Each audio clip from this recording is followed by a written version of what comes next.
Welcome to Opening Soon, a podcast where we interview retail founders about how they started and run their brick and mortar businesses.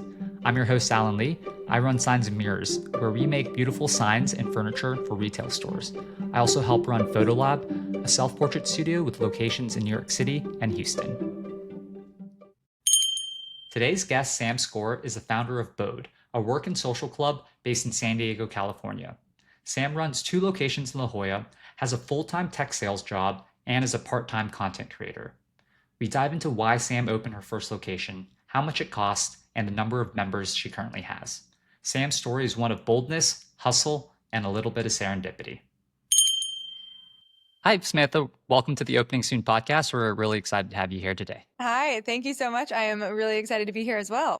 So we're really excited to talk about Bodhe. But before we do, I'd love to just go back to when you were moving from New York to San Diego. I think it was right after the pandemic, what you were doing and how did the idea for Bodhe come to be? Yeah, great question. That was such a crazy time, I think, for everyone. Like, it was just a wild time. And thinking back on it is even crazier, just realizing how far we've come in so many different ways. But for me at the time, I was going through a lot in my personal life, which is really what triggered my move to San Diego overall. Prior to that, I was living in New York City. I had moved there shortly after graduating from grad school, and I was working in advertising and thought I was going to be in New York forever. I was one of those people, and I know you live in New York now, so you probably get it, like the whole New Yorker nowhere mindset. I was a big subscriber to that.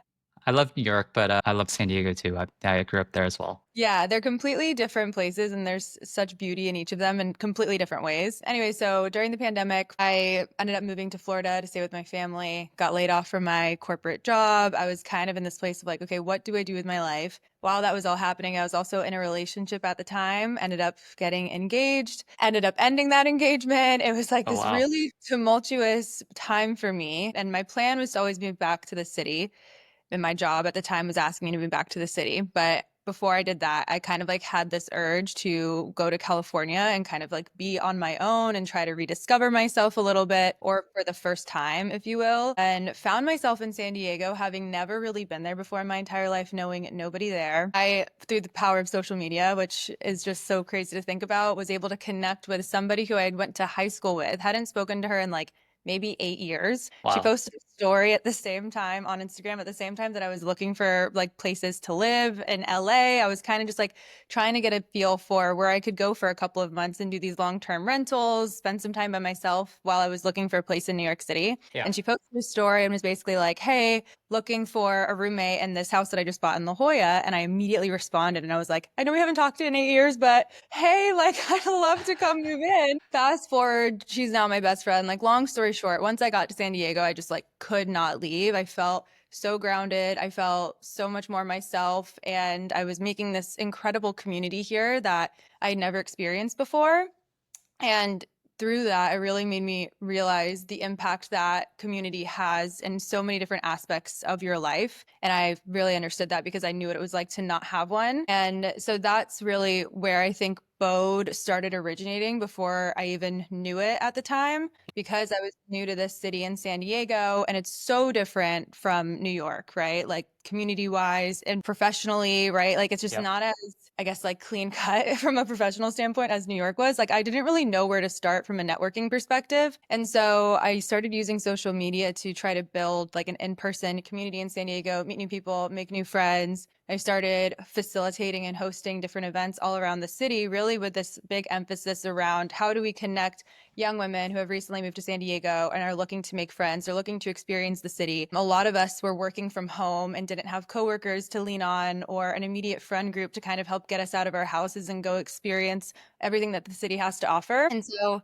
that was really like the foundation that Bodhe was built upon, was creating that community. It was called the SD Network. It still exists today. We have kind of transitioned from being an events community to more of like a online, basically a big group chat. We have like 2,000 plus women in San Diego. They talk about where to go for happy hour, meeting up for workout classes, where to get their nails done. People have found roommates. People have found their best friends through the SD Network. So it was really cool to kind of use that as the training ground and almost like proof of concept for Bode. But And I the think, SD network, that you started that before Bode, and that was the community that you were building? yes, yep, that was kind of, that started around 2022, I want to say. Yeah, and it kind of like gave me this new sense of purpose that I didn't even realize I was lacking in my life. I've always had a 9 to 5 job to this day. I still have my job in tech sales that I absolutely love and I'm so grateful to have. But at that time when I just moved to San Diego and I was kind of in this moment of rediscovery, if you will, I felt really just like I needed something. I was like, I feel like I'm missing something and I didn't really know what it was. And I think community was that thing. And beyond just community, kind of being the facilitator of that, it gave me so much meaning. And so, yeah, I took all of the traction and the momentum that we were building with the SD network, this digital first community, this pop-up community that we were building. And I was like, how cool would it be to have a physical space where you don't just see somebody at one event, but you're seeing them day in, day out, multiple times in a really like intimate, thoughtfully curated environment that like blends in really nicely to your day-to-day life. A lot of us in San Diego are working from home. A lot of us like need a Hmm. place to get out of their houses. I was trying to work from coffee shops and I could never find an outlet. I was always distracted and I felt like I was less productive there than I was at home. And I was like, okay, there has to be a solution for this. And so Bode was essentially born from that idea. It's changed a lot. It's taken on a lot of different versions of that. And I feel Sure. like about a year in now, we're just starting to really get our bearings and figure out our brand identity and like the direction that we're taking the business. But it all really started with a very impulsive move to San Diego on a whim. I love that. I love that so much.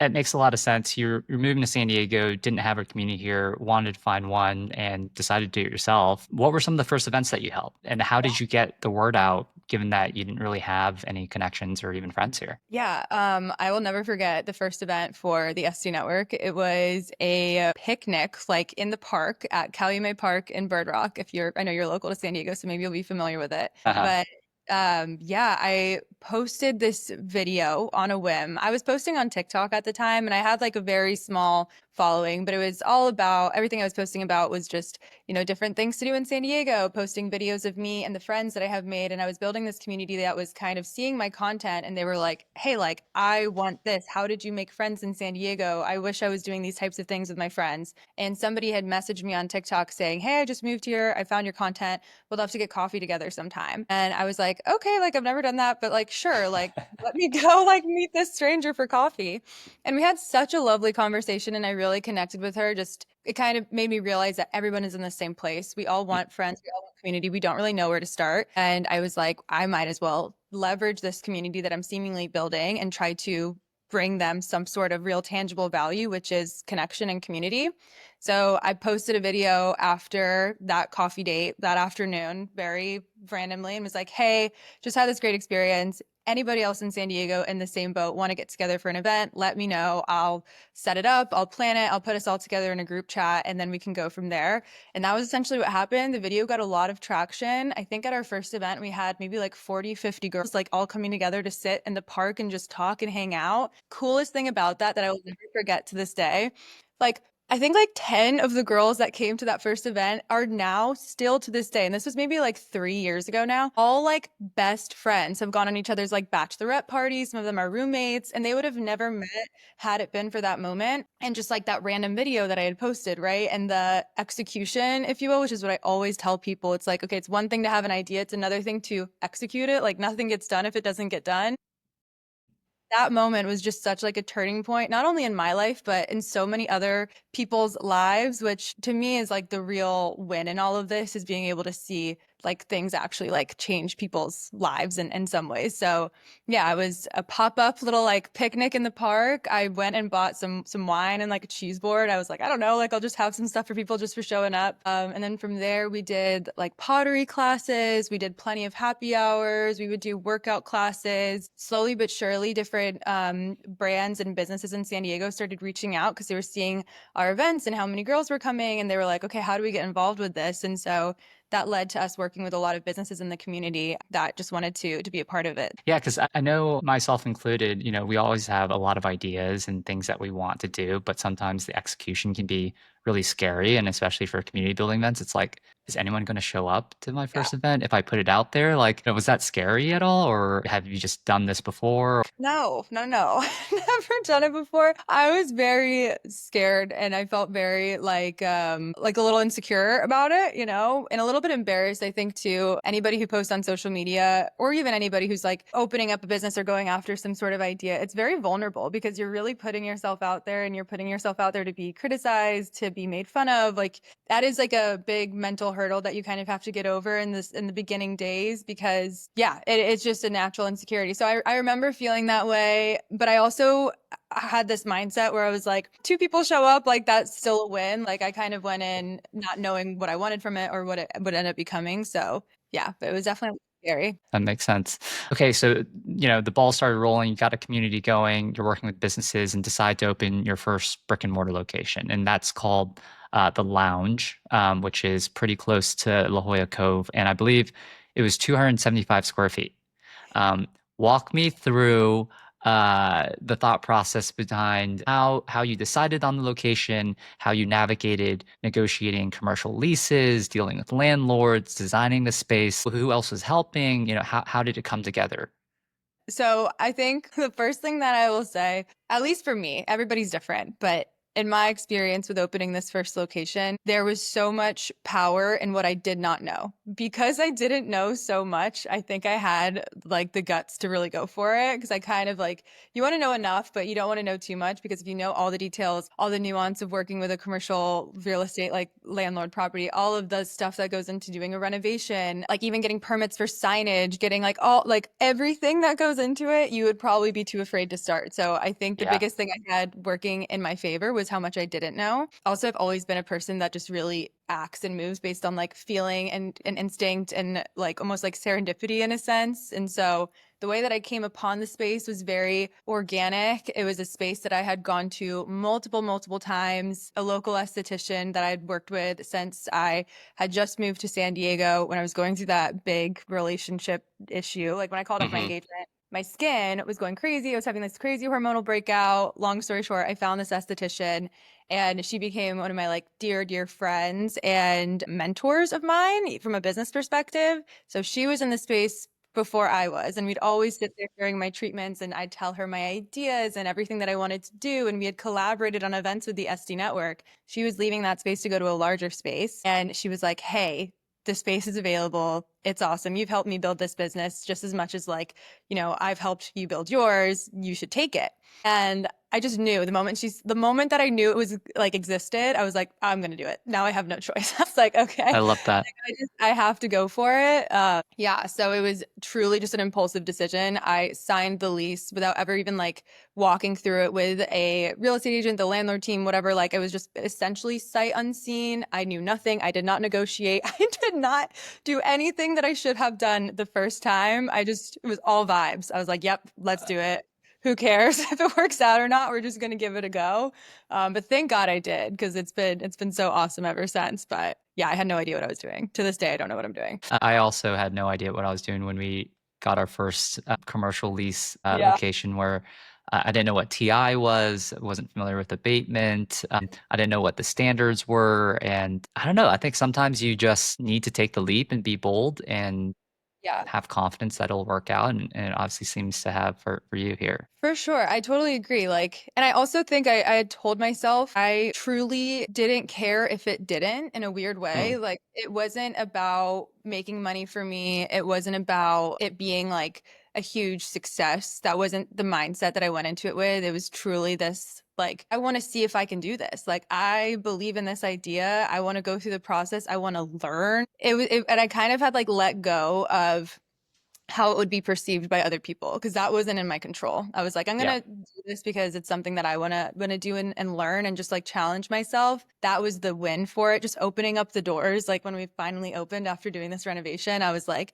okay, cool. Now whatever happens next, like we'll take it as it comes. But this is really was the purpose of it. Was just trying to just build something. So yeah, Gotcha.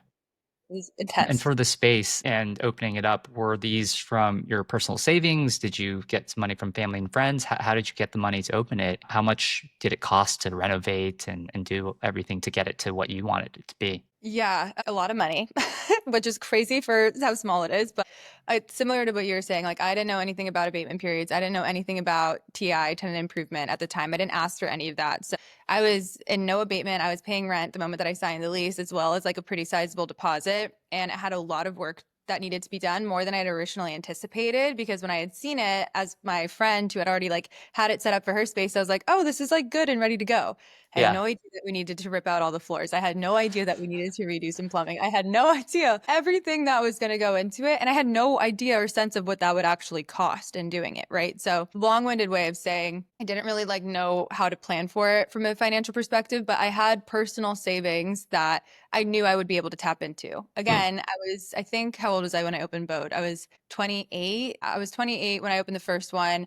I was planning on like potentially like having a wedding, being married at this time, having kids before I'd called off my engagement. So in my mind, I'm like, people spend way more money on like way crazier shit, in my opinion. Like spending Yeah. like 50 to 100 grand on a wedding is bonkers to me. I'm like, I will never understand that. And so I'd used some of my money that I'd made from my job the year prior to buy a house, which was like a really big goal of mine. I bought an investment property in Florida. So I had done that. And then I was like, okay, I have this idea. I want to like go after it. I have the stability of my full-time job. I like crunched the numbers just in order to be able to like pay overhead expenses like rent, electricity, and Wi-Fi. I was like, even if I'm making $0, I will break even and I will like be okay on my personal income. And so that was enough for me to kind of go after it. But that renovation cost us like way more than I had anticipated. I think all in, I probably in like the 30s, I would say, like probably like right around 30 grand. And that was just like savings. And like I always joke with people who ask me, I'm like, I was just a girl with a dream and a credit card. Went for it. We paid ourselves back. We were able to like start generating income from the moment that we started accepting memberships and, got ourselves to a place as a business where we were stable enough, not profitable enough, but like stable enough to Hmm. open a second location, which was a huge turning point for us because I think now it's actually going to allow us to really become profitable. As awesome as our first space was, in a lot of ways was holding us back because we're getting all this demand and all this excitement about the business and there's all this potential and opportunity. This physical space that we had could not sustain the growth that we were trying to get to. And so it was another conversation I had with myself and my family and my partner. I was like, okay, do we do this? And we were like, yeah, let's go for it. I see. And since you opened, I think I saw a post that you had made on LinkedIn, and you have over 100 members at just that one location. And Yeah. I assume that you were getting more demand because it's only 275 square feet. Like we want a bigger space. We want to be able to accept more members, and that was Yes. the thought process for opening the second location, the porch. Absolutely. Yeah. We were not only like on like max capacity in terms of how many members we could have at one time, but we were also on a wait list for day passes to the space, like co-working day passes to the space. So we were getting feedback from members that there was some frustration around like, I can't get in or it's always Mm, full and so we just couldn't sustain it. And I was like, I can't pass up the opportunity to grow the business that I just invested all this money and time and just like sweat and tears into. It's like, okay, I need to actually see this through in a real way. And that meant expanding. It was either going to be, I had this conversation with my dad like a couple days before. It was so weird. I started thinking about, we need a new space. We need a new space. And I started like thinking about it in my head. And then I called my dad, who I always go to for like a lot of advice business wise. He's like just a very rational, logical voice where I'm like very like impulsive and like crazy creative, like big ideas. And I was explaining everything to him, and he's like, yeah, I think it makes sense to expand. It was either expand or quit. I was not ready to quit. And 2 days later, I got a call from my landlord about the space that we ended up moving into. We had never talked about it before. It was like completely random. And he was like, hey, we have this space that would be great for your concept. Same thing. I saw it and I looked at my boyfriend, Connor, who came to see it with me. And I was like, I'm going to do it. I was like, I don't know what to tell you, but we're going to have to do it now. oh So my yeah, gosh. we got to, I think it was like 105 members at our smaller location, full every day. And then now we're sitting right around 162 members. And our goal is to get 200 within ideally June. Our goal was like first half of the year is like get to 200 members. So we'll see. Yeah. And how big is the second location, the porch? And I've seen pictures of it, and it looks absolutely beautiful. Thank you. Yeah, it's a lot bigger. It's right around 1,400 square feet, and it has indoor and outdoor space, second story in La Jolla, right on Prospect Street. Like extremely premium real estate. And I have Yeah. no idea how they let me do this. I like truly to this day, I'm like, what is happening? But yeah, it's an insane location. Insane location. We see the ocean from the porch. Not in like a crazy way. It's not like an unobstructed view, but yeah, you see the ocean. You're like steps away from La Jolla Cove and all of these incredible businesses and restaurants. And yeah, the location to me when I was coming up with this concept was always the most important thing. And I'm so grateful for where we ended up. It's such a special spot. That's awesome. And how are you getting your members? Is it mostly all from the San Diego network that you had created before, and you're just like, hey, I opened up a couple co-working spaces, come join? Or, you had to also do additional marketing or additional brand building or community building, which I know you're doing a lot of. Yeah, so it's actually interesting. I made it a point when I was opening Bodhe. I didn't, and I probably should have. Like, I don't know how smart of a business decision this was, but to me, I wanted it to be so separate, and I didn't want to just tap into this SD network pool that I had created to source Bodhe memberships, right? Like, because it's a completely different, not completely different. There's obviously some overlap, and naturally there has been. And I think what SD Network did for me as a business owner was it helped me build a personal brand that then I was able to like build a community off of. And I really used my personal brand and my personal social media and my story to market and attract new members to the business because I myself am like a customer of my business. I represent who we're going after, like work from home, full-time job, also like pursuing side hustles, needs a place to work in San Diego, right? So I think I didn't want to like inundate the SC network community that I had built and just like tried to like be like, hey, pay for this membership that I'm creating. I just wanted that to happen naturally and organically. And also they're different concepts in the sense where Bodhe is like a pay for membership experience. Like you need to apply and get approved, and then you can purchase a membership. It's very like tight knit and intimate, thoughtfully curated community. And at a time, we were on a very strict wait list where it was like, okay, just because you apply doesn't mean that you are able to get in or get in right away. The SC network is like, come one, come all. Like, this is for everyone. We don't want there to be any, like, so many free events, so many free opportunities for community and connection. So it was important to me that those things were separate. And I think that it really helped Bodhe create its own legs as a business, not be directly associated with the SD network. So that's how it's been, where it's like some people know about the SD network and they have no idea that that was like where that's like Bodhe's LLC is under the SD network LLC and it's a DBA. Oh, interesting. A lot of people don't know that, which was intentional on my behalf, but from a marketing standpoint for Bodhe, it's been, again, me, myself. I did a ton of like behind the scenes videos of building the business, vlogs of me renovating and bringing my community in on it. I didn't really disclose what it was when I had first started renovating the first space. And that was like a good way to like bring people in and be like, what is this crazy chick in San Diego doing? SD Network girl, like what is happening? And then since it's opened, it's been a lot of word of mouth. We do a ton of different events. And I think that that's such a great form of marketing, especially for hyper local businesses, creating really strategic partnerships with our neighboring businesses as well. And my whole goal with it is to create a three-way value exchange where we're driving value to our members, we're driving value to partnering businesses, and then value back to our business as well. But it all kind of like is circular in that sense. So that's how we've done our marketing. I did just invest into a rebrand when we opened our second space, which I'm so thankful for. Oh my gosh, because I'm not a designer by any means. I like know what I want something to look like, but I don't always know how to execute it. And so with the first space, I designed our logo. I did all of our like little brand things, just me and Canva, having no idea what I was doing. And when we got our second space, I was like, okay, this is taking up too much time to try to figure out what our brand voice is, what our brand identity is. I need to spend some cash on actually like getting this infrastructure figured out. And I'm so glad that we did. And a big reason for doing that was because we do want to think about this year, okay, what are our more like traditional marketing channels that we could look into to try to get the word out there about the business once we figure out these are our like very clear objectives that we have around how many memberships we want to get to. Beyond memberships, like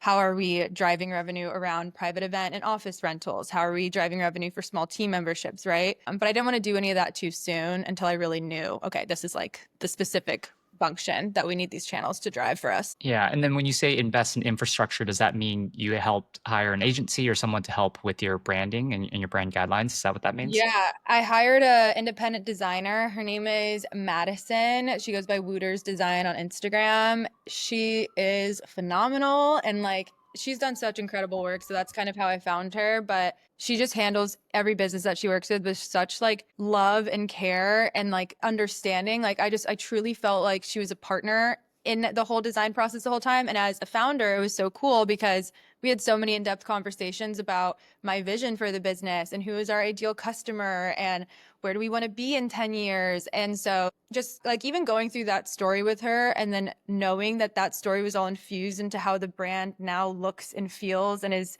seen, it's just so cool. So Yeah. she was awesome to work with. Did she also help with furniture pieces and the layout of the space, or who's doing the My curation? designer. So she is incredible. Terramar Interiors. I will like send you all of this. So if there's a place to tag them, you absolutely should because they're awesome. Yeah, we'll include them in the show notes. Awesome. You know how I told you that I like moved in with that girl in San Diego that I had met in high school, and then like we just like Yep. found each other on social media. So it's just so crazy how everything is all interconnected. But I moved in with her. She had just bought this condo in La Jolla, which like shout out Abby, insane. She bought a condo in La Jolla at like 26 years old. I don't know how she does what she does, but her like condo buying when I was living with her, we were basically camping at certain points because Abby then decided to renovate her kitchen, which needed to be renovated. It was horrible.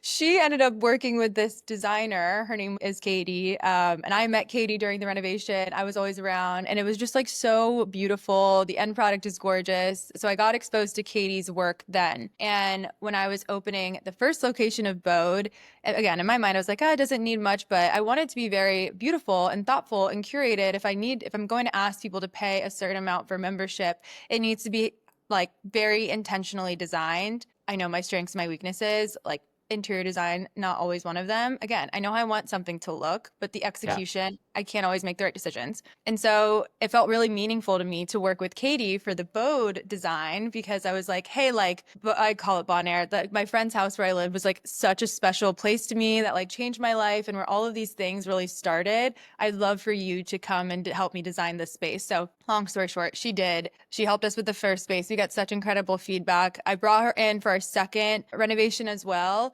Transparently, I couldn't afford as many hours that I really would have needed for her to do like a full inside out, upside down design plan for us. And a lot Yeah. of the pieces that she did pull, I could not afford. Like they were so out of budget because I obviously had like very expensive tastes of what I wanted it to look like. But the way we worked together was very collaborative, where she helped me really nail out the space plan of like, okay, this is like the optimal way to use the space that we have. She is so good at what she does and is so patient because I change my mind all the time. And she was incredible to work with. Like I put together this mood board for her, and then she'll pull pieces that reflect the mood board, and then I would go and source the pieces either directly from what she pulled or a thrifted, cheaper version of that. So we had to get a little bit scrappy in certain ways.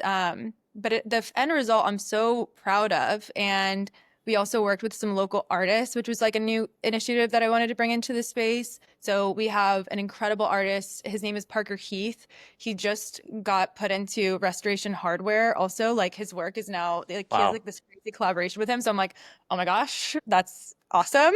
He's like in our space. Yeah, like again, just partnership and community. It's like reaching out to people and be like, hey, do you want to be involved with this? And they're aligned with the vision and like want to be a part of it. And so yeah, it was like very reliant on heavy collaboration and being pretty scrappy where we could be. It was a lot different than the first one because I had way less money this time than I had last time to work with. I always think, the saying "fortune favors the bold," and I think you've been very bold with all the moves that you made, and it seems very serendipitous. But I think when you really want something, like the world sort of conspires to help you achieve it, and to Yeah. your roommate and the landlord tipping you your second space, Yes. it seems to be the case here. Yeah. You are also a content creator, and you still have your full-time job Yes. while running Bode. How do you manage it? I get this question all the time. I don't have like a straight answer for you because I think that how do you manage it? I don't know. Like I just do it. It's like the only way I really know how to answer it. I think like what I explain to people who ask me similar things like how do you do this or I want to do what you're doing like I don't know how to start. I'm always like you just have to start doing it and everything that you do now is from learned behavior, right? That you've put to practice in small ways and you've learned and course corrected and figured out on the way. So as far as like high school, like I was juggling 100 different things. In college, I was involved in leadership and sorority leadership. I had internships. I was like always juggling things. And I think I got really good at being able to shift focus and shift priorities and figure out like what needs to get done and when. So now, and then the SD network, when I started that, that gave me like a great Yeah. training grounds of how to have 9 to 5, build something, like run with the opportunity I had with content creation as a source to fuel that. And in my life today, where I have, to your point, 9 to 5 content creation and the business,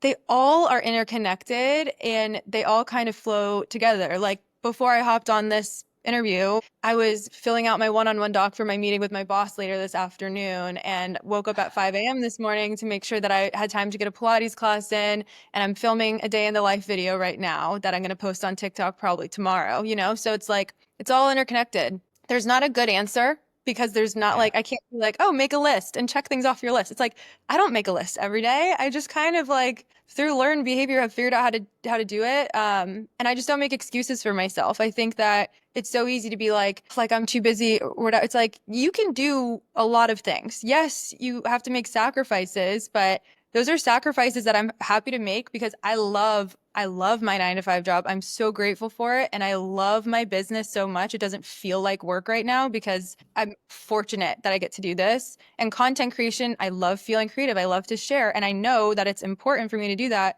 to promote my businesses. And yeah, I think you just have to kind of find the time. I also don't have kids. I'm like so aware of how fortunate I am in my late 20s, about to turn 30. It's like, I don't have kids. I don't have like any of those crazy time responsibilities. So I better be working overtime right now. You know what I mean? Yep. While I have the luxury to do that.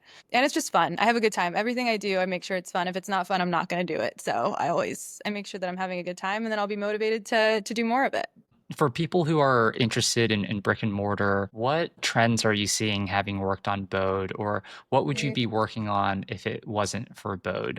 Do you see any specific things that are particular to either San Diego or to brick and mortar that you would be excited to start for our listeners who are interested in starting brick and mortar? Yeah, I mean, trends. I've seen a big trend in more like social community spaces, specifically in San Diego, popping up. We've been seeing more and more people trying to not replicate fully, but take a lot of inspiration, I think, from what Bodhe is doing and bringing that in their own way in San Diego. I think overall there is this need that I don't believe is going anywhere anytime soon around community and spaces that connect people. I think there's a lot of different ways to do that. Our approach is through co-working. Wellness is like so huge. I feel like every other weekend here we're seeing a new Pilates studio pop up. I think like there's not like one key trend that I'm seeing outside of these like connective social spaces and event spaces and also shared studio space we're seeing a lot of. Another friend of mine just opened up a concept called The Frame downtown, and it's very similar to another place here called Studio Casually, I would say, where it's these spaces where creators and creatives or, you know, really anyone can go in. They rent hourly to go and have a place to go and create, whether that's shooting your podcast and having like a podcast studio to go film in or like curated backdrops in place to go do like professional shoots, branded shoots. And the overhead for that as the owner isn't that intense because you just have your rent. You've got to set it up probably one time, right? Design it. And Yep. then if you're getting people booking hourly, monthly revenue, it's just like a bunch of passive income if you think about it. So yeah, I don't know. I don't know if there's like one big trend around brick and mortar other than like the social connective spaces. I would do another Bode. I don't think I would do another another brick and mortar other than Bode. Yep. Yeah, I would never, this was not my plan until Bode happened, was to have a brick and mortar location.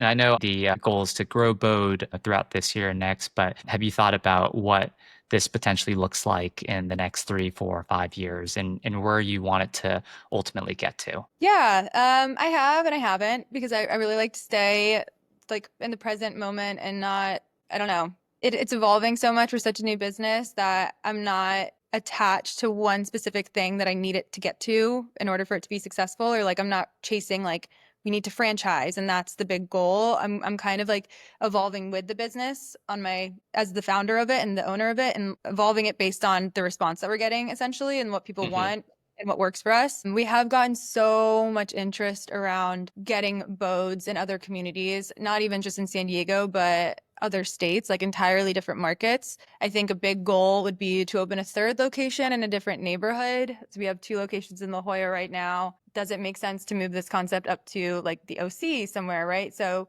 we're open to growth and expansion, but I think I'm still trying to figure out the second location and seeing how we do. We just hit like 1 year as a business, but in the long term future, potentially doing some sort of licensing model, I think is where we'd want to take it. I don't have any plans to sell it, to sell the concept to like a bigger holding company. I just like think that that's completely does not align with everything that we stand for as a business. But I do like the idea of getting our concept Yeah. into other people's hands and allowing them to take their own spin on it based on the specific like local market that they're in. So licensing is a good fit for that, but we'll see. I have no idea. I still don't know what I'm doing. We all don't. And how many employees are there at Bodhe? We just hired employees in the past 3 months, so I'm very excited. I have three. I have my director of operations, Anna, who is incredible. She really helps manage a lot of the back end logistics side of things, like scheduling like our who's open and closing the lounge that day, what does the calendar look like, all of that. So that's taken a lot of busy work off my plate. We Hmm. hired an events manager. Her name's Sydney. She's incredible. She's a lot of experience. So she manages all of our internal member only events, then also any like external event partnerships, and then venue rental sales. Because that's another aspect of the business is yes, we're a co-working space, but then we also function as an event venue. Hmm. And then I love her so much, Lucy. She's my executive assistant and she helps me with everything. So she fills in all the gaps for Bode. She helps me a lot in my life, like daily things, like for my 9 to 5, for content creation. She's just like my go-to girl. So that's really helped me be able to free up some space in my head that was like being sunk into all those really like time consuming, more logistical tasks to kind of run the business at a higher level and have a little bit more creative flexibility or freedom, if you will, without being too into the weeds on the day-to-day stuff as I was for the past year, all by myself, which was really tough. And then honorable mention I have to say is my boyfriend Connor. He helped so much with the build out. And I mean, he does so much for me in the business, but even just little things like when I'm gone on a work trip, he's there helping to set up an event or is closing the porch on a day that I'm still caught up in a meeting at work, So it really is like a Hmm. team effort. Like it does not happen all alone. I remember seeing, I think it was on TikTok, you and Connor were making the phone booth together, which Yeah. looked like a Herculean effort. So Oh my God. shout out Yeah. to our unsung partners who help us on these crazy journeys we go on. For sure. Yeah. And we have so much fun doing it, which is like the cool thing. Like we always joke, we're like, oh my gosh, we can't wait to tell our kids about like the time that we opened up a business and had no idea what we were doing and, just doing all this crazy stuff. Like it's been great for our relationship in so many ways too. Like we're just having a blast. So Final question here is if you could go back, and I know it's only been just a couple of years since you started Bode, but is there anything that you would have done differently knowing what you know now on this journey? yes, I would have hired a CPA and a finance team before I signed my lease. That would have been the first Simple. thing that I would have done. I think, my gosh, that is crazy. Yeah, you need help. I think like knowing what you can take on and then like knowing what to delegate and outsource is so important. And that is one thing that I wish I would have done sooner for sure. Awesome. Samantha, this has been really fun. And if people want to learn more about you and Bode, how can they reach out? Yeah, I'm on social. So my personal social media is at Samantha Score, just my name on both Instagram and TikTok. Bodhe is also on socials. We do most of our posting on Instagram. So it's bodhe.co, bodhe.co. And then I'm like very accessible in DMs or email. If you want to talk, have any questions about Bodhe, I will be an open book and share truly anything. So you can always email me. It's just sam@bodheco.com. I love that. Awesome. All right. Well, thanks so much, Sam. And then looking forward to seeing you and Bodhe expand. Absolutely. Thank you for having me. This is so fun.